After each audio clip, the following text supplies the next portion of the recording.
I carabinieri di Scalea stanno eseguendo dei controlli su una ragazza di 19 anni di origine romena che vive nella cittadina tirrenica.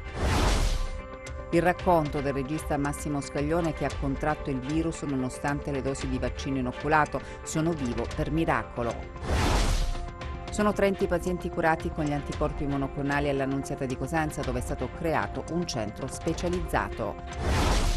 Il collaboratore di giustizia Andrea Mantella nel maxi processo Rinascita Scott in corso di svolgimento a Lamezia descrive le dinamiche del rapporto politica-clan nelle regionali del 2010. Sono più di 4.000 i giovani laureati calabresi che nel 2020 hanno lasciato la nostra regione in cerca di lavoro. Lo spopolamento interessa le zone interne. La retrocessione del Cosenza scatena la reazione dei tifosi che accusano la società. Intanto il presidente Guarascio scrive una lettera per chiedere scusa. Buonasera dalla redazione del TG Time. Dunque in apertura la scomparsa di Denise Pipitone perché c'è una pista che porta in Calabria. I carabinieri di Scalea infatti stanno eseguendo dei controlli su una 21enne rom. La ricerca di Denise Pipitone continua e stavolta le tracce portano a Scalea, sul Tirreno Cosentino. È qui che sarebbe stata avvistata la ragazza scomparsa all'età di 4 anni a Mazara del Vallo. Dopo le varie ricerche effettuate in Russia e il confronto con la giovane Olesia Rostova, le ultime perquisizioni a casa della sorellastra e la ricerca di nuove prove, una nuova pista proprio qui in Calabria. La ragazza individuata a Scalea si chiama Denise, proprio come la Pipitone, e ha 19 anni. È stata notata da alcuni commercianti via la Repubblica che si sono insospettiti per la forte somiglianza e hanno tentato di approfondire provando un approccio con la giovane che ha riferito alcuni particolari che potrebbero collimare con la vicenda della figlia scomparsa di Piera Maggio. Ieri pomeriggio, nel primo pomeriggio, sono venuti questi rom e sono venuti a fare una valutazione appunto di degli oggetti, un oggetto di oro. Intanto l'uomo e la donna, quelli più grandi, sono venuti dentro a fare il preventivo col documento che poi successivamente hanno chiamato Denise perché questo documento l'ha figurato lei. Quindi loro utilizzavano il documento di Denise per fare l'operazione. Io gentilmente ho chiesto di entrare, che dovesse entrare anche lei, in quanto appunto il preventivo va fatto alla persona di chi ha il documento in quel momento. Allora i carabinieri sono arrivati anche molto tempestivamente con sirena accesa, sono stati veramente veloci, bravi e anche le signore a fianco che se ne sono occupati veramente in prima persona e quindi dal momento che poi sono arrivati, che loro stavano andando via, sono arrivati e sono stati forse un'oretta, quasi 2 ore lì a fare le domande alla ragazza. Ieri, giorno di chiusura per i parrucchieri, non dovevo venire al negozio, invece non lo so, comunque sono venuta qua al negozio per sistemarlo un poco. Mi trovavo fuori a fumare questa sigaretta con la mia amica Rosa. Mentre parlavamo, subito abbiamo visto il viso di questa ragazza e ci siamo accorte tutte e due che era precisa, proprio precisa, identica a Denise. La macchiolina sul viso, il labbro, proprio uguale alla mamma. E per me assomiglia anche al suo papà. Comunque con una scusa o un'altra abbiamo attaccato bottone e gli abbiamo chiesto, perché c'era una bambina con loro, gli abbiamo chiesto se questa bambina fosse sua figlia.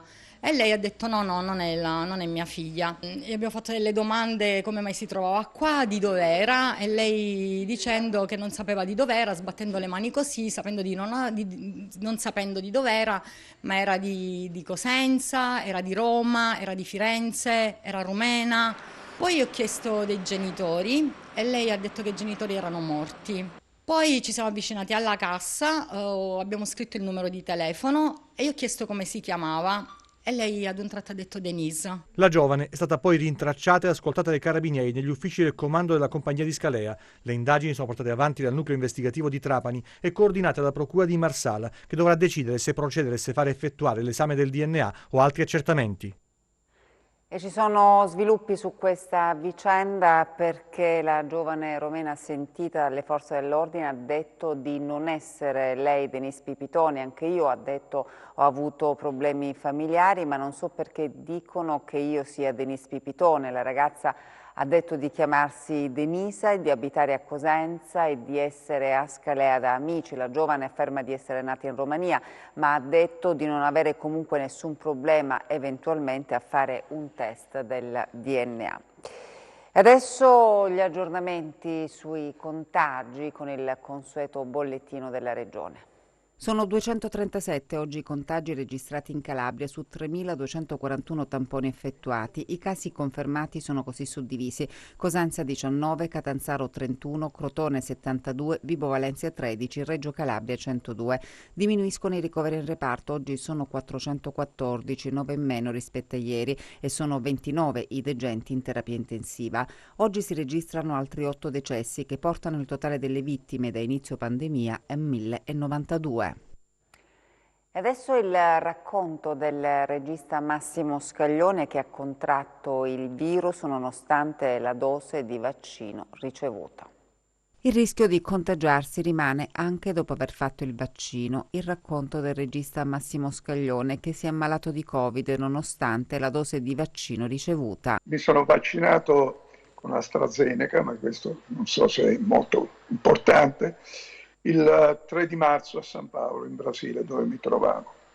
Sono rientrato l'1 aprile in Italia, poi da Roma a Cosenza, e in un incontro, in questo maledetto lockdown, che io maledico perché non hai un posto gradevole dove metterti, insomma, in un incontro che abbiamo fatto alle 7 di sera, pioveva, non sapevamo dove infilarci, ci siamo infilati in macchina.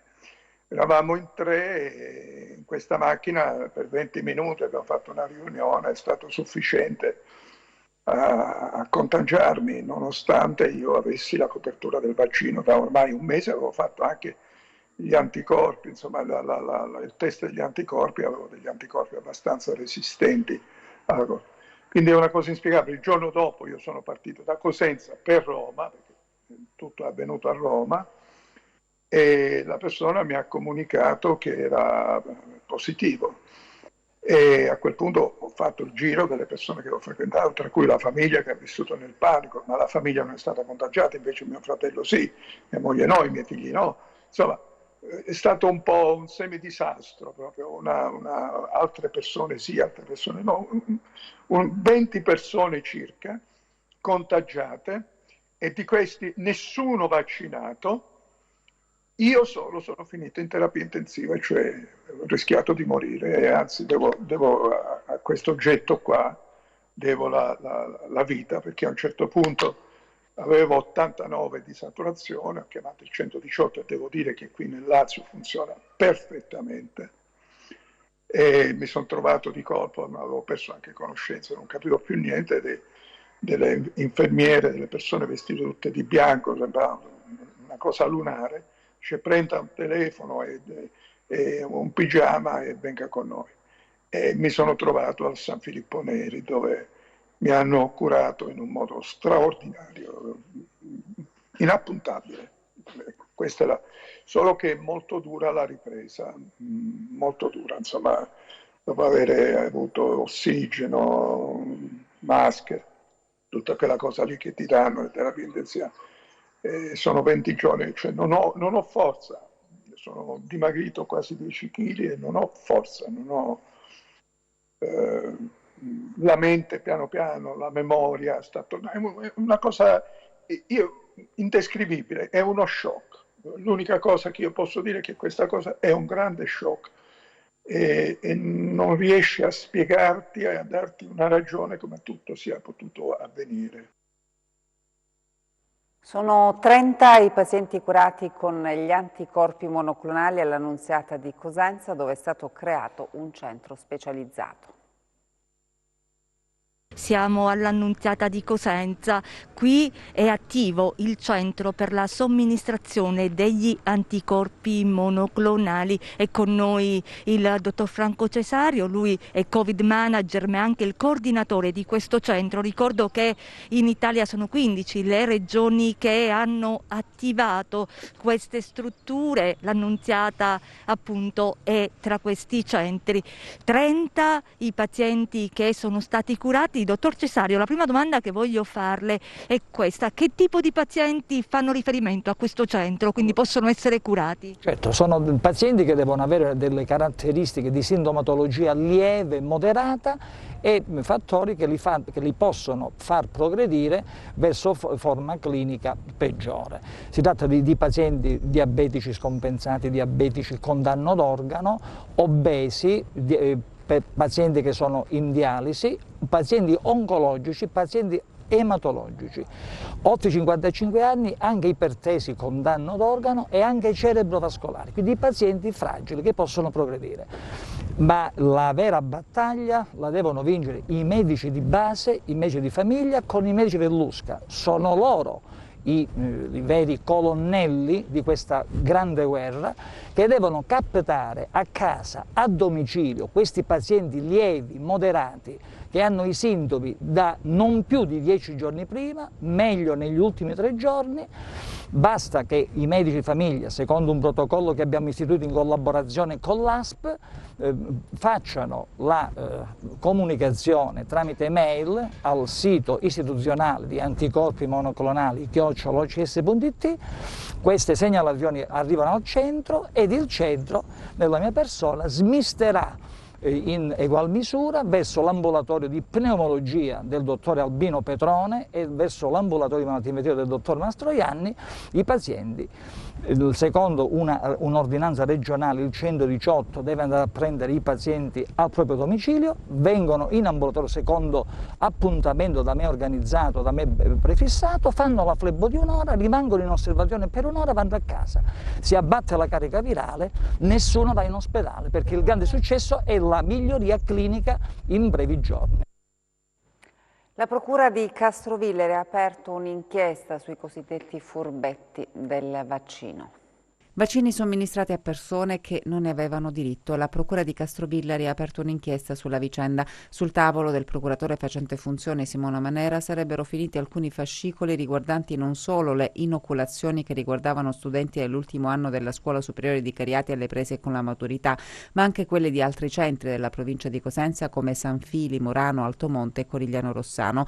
In tutti questi centri è stato ipotizzato l'inserimento tra le persone che dovevano essere vaccinate di nominativi legati a soggetti definiti furbetti del vaccino, che non avrebbero avuto prioritariamente diritto all'immunizzazione. La Procura di Castrovillari ha acquisito degli atti ufficiali dell'azienda sanitaria provinciale di Cosenza, che a sua volta aveva già aperto alcune inchieste interne sull'accaduto. Non è escluso che l'indagine possa essere allargata anche ad altri comuni. L'ipotesi di reato è abuso d'ufficio.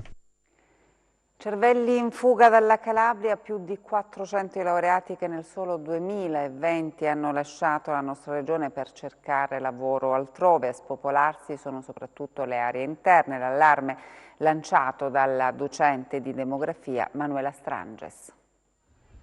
La Calabria forma i giovani nelle università, i professionisti del domani, i ragazzi che rappresentano il capitale umano e intellettuale di questa terra e che troppo spesso dopo la laurea lasciano la regione perché qui il lavoro latita. Nel solo 2020, secondo uno studio redatto dalla regione, sono stati 4.636 laureati costretti ad emigrare perché non hanno trovato lavoro. In percentuale si tratta di un 29% dei potenziali lavoratori che lasciano il territorio. La pandemia, come uno tsunami, ha cancellato gran parte dell'occupazione. Le aree interne della Calabria restano vuote, paesi che si spopolano, porte che si chiudono, famiglie costrette a cercare altrove i mezzi per la sopravvivenza. I luoghi del cuore restano confinati nei ricordi, gli affetti in un piccolo mondo antico. I luoghi della ragione invece sono quelli in cui ricostruire l'esistenza, chiusa in una valigia che accompagnerà giovani e meno giovani lontani dalla Calabria.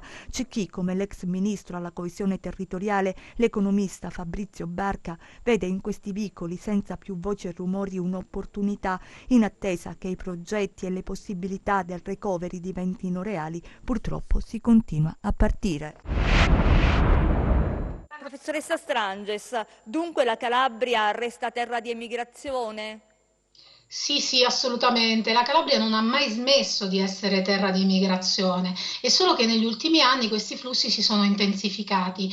Nell'ultimo anno hanno fatto registrare un più 14%, con un flusso in uscita di oltre 54.000 unità. Ed è un dato che ci preoccupa molto perché va letto nella dinamica demografica complessiva della nostra regione, che è caratterizzata già da un saldo naturale negativo, e se a questo uniamo anche la dinamica migratoria negativa, capiamo bene che il destino demografico della nostra regione è abbastanza segnato: spopolamento e invecchiamento demografico.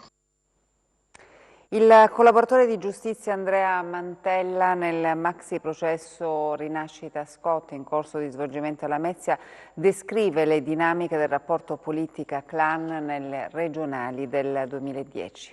Il processo Rinascita Scott è il processo, diciamo, più importante celebrato in questo momento contro l''ndrangheta del Vibonese, un'ndrangheta quindi una provincia che è al centro degli equilibri della nostra regione, un'ndrangheta collegata attraverso le sue articolazioni ad altri contesti, quindi alla provincia di Cosenza, a quella di Crotone, a quella soprattutto di Reggio Calabria. Andrea Mantella è un personaggio noto, diciamo, a tutti gli ambienti criminali, cresciuto insomma con la fama di azionista, se poi messo insieme ai piscopisani per sfidare il potere costituito, cioè per mettere in discussione la leadership dei Mancuso, e in questo senso ha accumulato grandi esperienze. In questa sua lunga esperienza criminale Mantella ha accumulato una serie di rapporti, ha commesso molti omicidi e soprattutto ha in qualche maniera pasteggiato con certi ambienti politici, e ambienti politici che non sono solo quelli del centrodestra. Nell'ultima udienza ha parlato di una mobilitazione del suo clan in favore dell'allora governatore, poi eletto appunto Giuseppe Scopelliti, ma ha parlato ampiamente anche degli ambienti del centrosinistra, ponendo in rilievo una circostanza certo che lascia sconcertati, cioè la facilità con cui il mondo politico si rapportava, almeno se è vero quello che dice, insomma, al mondo dell''ndrangheta. Racconta tante cose che devono essere riscontrate, certo mette in collegamento le cosche del Vibonese, il suo gruppo in particolare, con una serie di elementi della politica, delle istituzioni, dell'avvocatura, cioè ci sono accuse nei confronti di tutti. Adesso una notizia di buona sanità, perché a Castrovillari riparte la chirurgia ortopedica. Sono ripresi oggi dopo diverso tempo gli interventi di ortopedia presso l'ospedale Spock di Castrovillari, questo grazie all'unità operativa diretta dal dottor Massimo Candela, che ricopre il ruolo di primario nell'ospedale di Paola Cetraro, e all'interessamento del commissario dell'ASP di Cosenza Vincenzo Larigina, che vuole rilanciare questa unità operativa che mancava da troppo tempo a Castrovillari. La chirurgia ortopedica è rimasta chiusa dal 2012 al 2019, poi nel 2019 c'è stato un tentativo, cioè è stata riaperta, però purtroppo la grossa problematica delle branche chirurgiche sono che è difficile riuscire a trovare specialisti in ortopedia così come in altre branche. L'auspicio nostro è proprio quello infatti è in itinere anche l'iter procedurale da un punto di vista concorsuale, per cercare di acquisire nuovi medici, perché l'ideale è quello di ridare un vero e proprio reparto tutto autonomo per il Pollino. 4 sono al momento i posti letto di ortopedia nel reparto di chirurgia. Le sedute operatorie saranno effettuate 2 volte a settimana in attesa della definizione ormai prossima dell'iter di completamento e collaudo delle nuove sale operatorie. La magistratura ha sbloccato anche la possibilità di poter utilizzare il nuovo blocco operatorio.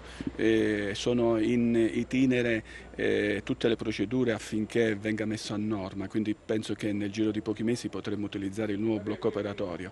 Attualmente abbiamo dovuto riequilibrare l'utilizzo delle 2 sale operatorie qua nel vecchio blocco, quindi utilizzeremo per 2 giorni a settimana, quando c'è l'ortopedia, 8-18. A Cosenza una panchina gialla in memoria di Giulio Regeni. Anche a Cosenza, come in tante altre città italiane, c'è ora una panchina gialla per ricordare Giulio Regeni. L'iniziativa, promossa dalla Banca Mediolanum in collaborazione con l'amministrazione comunale di Cosenza, arriva a 5 anni dalla morte del giovane ricercatore, torturato e ucciso in Egitto in circostanze ancora poco chiare. La panchina, intitolata a Giulio Regeni, è un arredo urbano dalla forte valenza simbolica, un gesto concreto che va ad unirsi al coro di richieste di verità e giustizia. Io spero che questo sia anche un modo di ripartire per la città di Cosenza, da oggi zona gialla, quindi vedremo anche la presenza più significativa di persone su queste aree pedonali. È bene che ci siano questi ricordi, che ci siano questi ideali che vengono trasmessi e che rimangono nella mente delle giovani generazioni. La panchina gialla è stata collocata a Corso Mazzini, accanto a quella di colore rosso, intitolata alla giornalista Maria Rosaria Sessa, uccisa nel 2002, posta per ricordare tutte le donne vittime di femminicidio. Regeni ci ricorda quanto è importante essere liberi, perché lui ha combattuto per la libertà, e la vogliamo porre proprio vicino alla libreria, oltre alla panchina di Sessa, alla libreria che gli studenti del liceo classico hanno voluto mettere qui in questo posto, perché noi oggi poniamo anche un libro di Topolino a cui Regeni era molto legato, perché lo ha stimolato alla lettura, alla conoscenza, alla curiosità, e speriamo che i giovani vengano qui, soprattutto perché come mai nella panchina e come mai del Topolino all'interno della libreria. Noi stiamo investendo molto sui giovani e vogliamo soprattutto che loro siano delle persone libere, così come è libero Regeni, così come era libera Maria Rosaria Sessa. Noi vogliamo ricordarli soprattutto ai ragazzi che passano da Corso Mazzini, qua dalla città di Cosenza, vengono da tutte le parti della Calabria, perché questi colori di queste panchine possano richiamare la vita di queste persone e possono essere sempre dei valori che rimangono a testimonianza, diciamo, di alcune battaglie, di alcune situazioni gravi e tristi che si sono verificate. Nel corso della cerimonia è stata data lettura di una lettera dei genitori di Giulio Regeni. E adesso lo sport calcio. Dopo la retrocessione del Cosenza in Serie C, il presidente Guarascio chiede scusa ai tifosi. Il giorno dopo la retrocessione, il presidente del Cosenza, Eugenio Guarascio, prende carta e penna e scrive ai tifosi chiedendo scusa e promettendo che si rimetterà al lavoro per far ritornare i tifosi allo stadio. Ma il clima non è sereno e non può esserlo dopo una retrocessione amara e dolorosa. I tifosi, e lo si evince dai social, non sembrano disposti a concedere altro credito all'attuale società. Si sentono traditi dopo una stagione fallimentare in tutti i sensi, nel corso della quale la squadra non ha mai dato l'impressione di essere all'altezza del compito. Sul banco degli imputati c'è anche la guida tecnica, tanto è vero che lo stesso allenatore Occhiuzzi, proprio nell'immediatezza dell'ennesima sconfitta costata alla Serie B, ha ammesso di avere molte cose da rimproverarsi, assumendosi la responsabilità per l'epilogo nefasto della stagione. Cosa accadrà adesso è difficile immaginarlo. Questo è il tempo delle lacrime e dello sconforto, e ci vorrà qualche giorno prima che lo scenario che andrà a disegnarsi mostri i segni di un percorso nuovo. Chi guiderà la rinascita? È questo il punto di domanda. Vi lascio adesso alla borsa e al meteo. Grazie per l'attenzione, buon proseguimento e buona serata.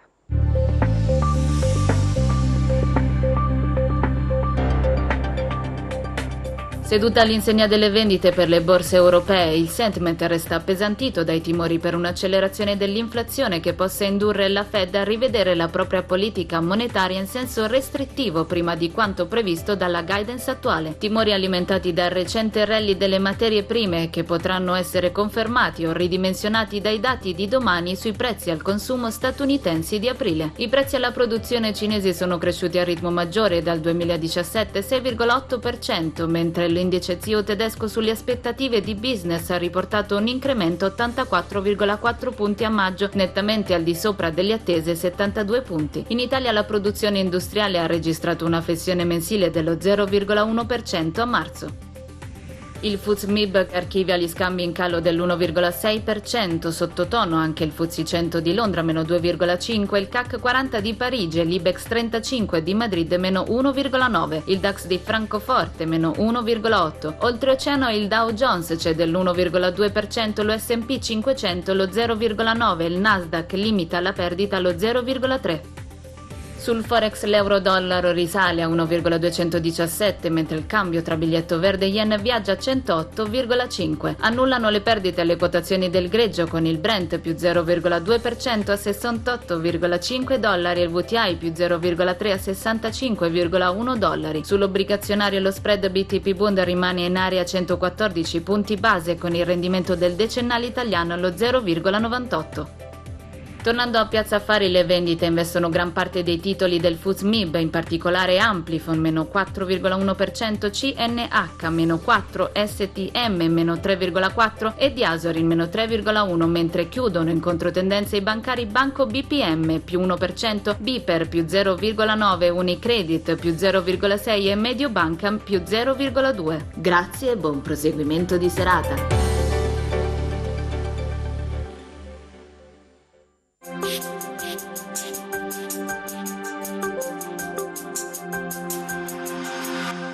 Ben ritrovati da Meteo in Calabria. La fase stabile e soleggiata con temperature sopra le medie del periodo che ha caratterizzato i giorni scorsi sta volgendo al termine.